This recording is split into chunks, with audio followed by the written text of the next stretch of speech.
यह कहानी है नीलगंज नाम के एक गांव में रहने वाले एक परिवार की। आजकल के अखबार में तो बस यही खबरें पढ़ लो कि यहाँ चोरी हुई, यहाँ डाका डला, यहाँ घर में ये हुआ, वहाँ वो हुआ। अच्छी खबरें तो आती ही नहीं है। अरे क्या हुआ, नाश्ता बना या नहीं? मेरे दफ्तर जाने का समय हो रहा है। हाँ हाँ, बस तैयार ही है, ला रही हूँ, और आपका टिफिन भी लगा रही हूँ। हाँ ठीक है, जो भी कर रही हो जल्दी करो। मैं जा रहा हूँ दफ्तर के लिए, आते समय कुछ सब्जियाँ मिल गई तो लेते हुए आ जाऊँगा। श्यामलाल के दो बेटे थे। उसका बड़ा बेटा अनाज का व्यापार किया करता था, इसलिए उसके पास बहुत धन था, और छोटा बेटा श्यामलाल के ही छोटे से खेत में खेती किया करता था, इसलिए उसके पास पैसा बहुत कम था और वह बड़ी मुश्किल से अपना गुजर बसर करता था। इस बार तो मुझे अपनी फसल का बहुत कम दाम मिला है। अब इसमें मुझे फिर से खाद भी खरीदनी है और खेती भी करनी है। पता नहीं यह सब कैसे होगा। राजेश बाबूजी कहकर गए हैं कि राजेश से कह देना कि इस महीने का घर का सारा खर्चा उसे ही करना है। ठीक है माँ, इस महीने का घर का खर्च मैं तुमको 2-3 दिन में दे दूंगा। ऐसे ही समय बीतता गया और श्यामलाल के दोनों बेटों की शादी हो गई। दोनों बहुएं मिलजुल कर रहती थीं, पर जैसे जैसे समय बीता।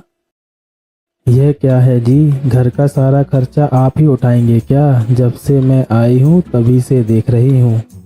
अरे तो उसमें हर्जा ही क्या है, यह घर हमारा ही तो है। अभी मेरे पास है तो मैं कर रहा हूँ, कल छोटा वाला भी करेगा। हाँ हाँ, ऐसा आपको लगता है, पर मुझे पता है कि वह कभी कुछ नहीं करने वाला। चलो हटाओ तुम अपनी बकवास और मुझे सोने दो, मुझे नींद आ रही है। हाँ हाँ, आ जाओ और सो जाओ, मेरी बातें तो तुमको बकवास ही लगेंगी ना। रिटायरमेंट के बाद अब मैं तो बिल्कुल फ्री हूँ, और बहुओं के आने से तुम भी काम धाम से फ्री हो गई हो, तो क्यों ना हम कहीं तीर्थ पे चलते हैं। हाँ हाँ, सही कहा आपने। शादी के बाद अभी आप मुझे 2 या 3 बार ही तो बस ले गए हैं घुमाने के लिए, और तो फिर मैं चूल्हा चौका में ही लग गई। अब मैं भी फ्री हूँ तो चलो कहीं घूम कर आते हैं। हाँ तो फिर ठीक है, चंदन से कहकर अपनी टिकट करा लेते हैं। बड़ी बहू को बुला लो तो वह चंदन को बता देगी तो वह टिकट करा लाएगा। राधा, ओ राधा, देखो बाबूजी बुला रहे हैं। हाँ हाँ माँ जी आई। हाँ हाँ माँ जी कहिए। रिटायरमेंट के बाद बाबूजी भी अब बिल्कुल फ्री हैं, और तुम दोनों के आने से मेरा काम भी अब खत्म ही है समझो। तो बाबूजी सोच रहे थे कि क्यों ना हम दोनों तीरथ घूम आए। हाँ हाँ माँ जी, बिल्कुल सही सोचा बाबूजी, और आपने तीरथ तो करना ही चाहिए। बहू, जब चंदन शाम को घर आए तो उससे हमारे आने जाने की टिकट और ठहरने की व्यवस्था का बोल देना, इतना कर दे वो। ठीक है माँ जी, पर अभी कुछ दिन पहले ही यह मुझे बता रहे थे कि इनको व्यापार में कुछ घाटा लगा है। फिर भी मैं इनसे यह बात बता दूंगी।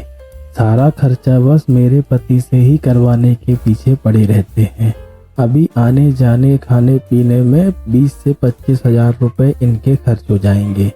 कभी राकेश भैया से कुछ नहीं कहते। जैसे ही यह आएंगे रात में इनको मैं समझा दूंगी कि मैंने ऐसा ऐसा बोल दिया है कि आपको नुकसान हो गया है, आप भी यही बोल देना।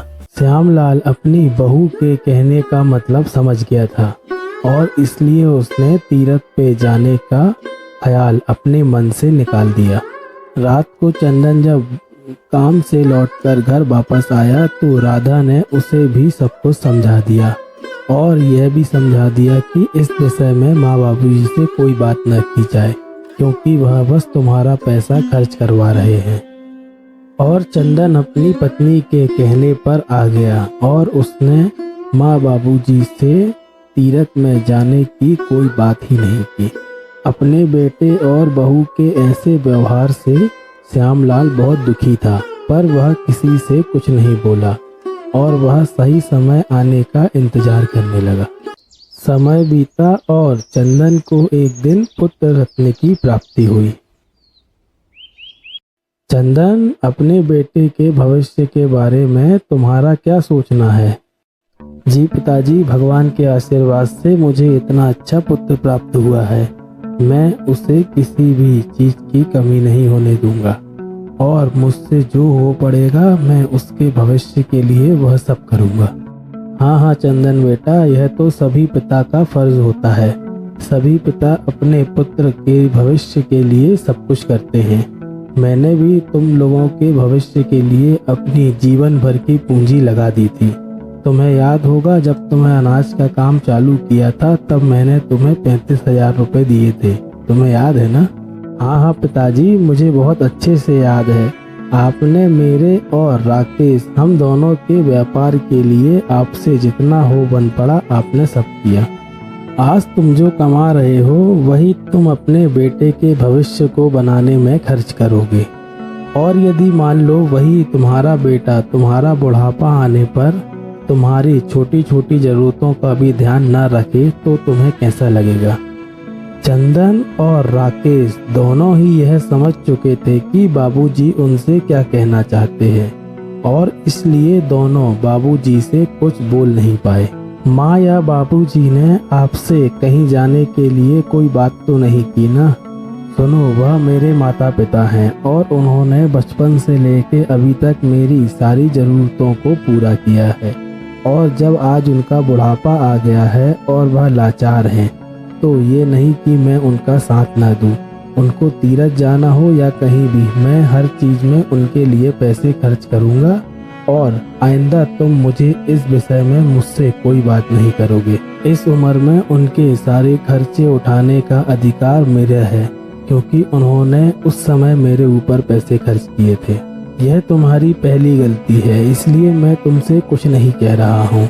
तुम इस घर की बड़ी बहू हो, तुमको सभी को एक साथ लेकर चलना है और तुम अपने मन से यह ख्याल बिल्कुल निकाल दो कि मैं किसी के लिए कुछ ना करूं। मैं अपने माँ बाबूजी और अपने छोटे भाई सबकी जरूरत आने पर मदद करने के लिए हमेशा खड़ा रहूंगा।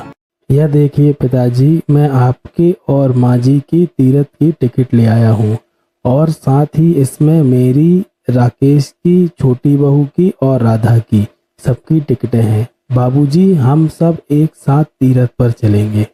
आज श्यामलाल बहुत खुश था क्योंकि वह जो अपने बेटों को समझाना चाह रहा था वह उनके बेटों के समझ में आ गई थी और वह समझ गया था कि इसलिए उसका चंदन बेटा सबके लिए तीरथ की टिकट लेकर आ गया है।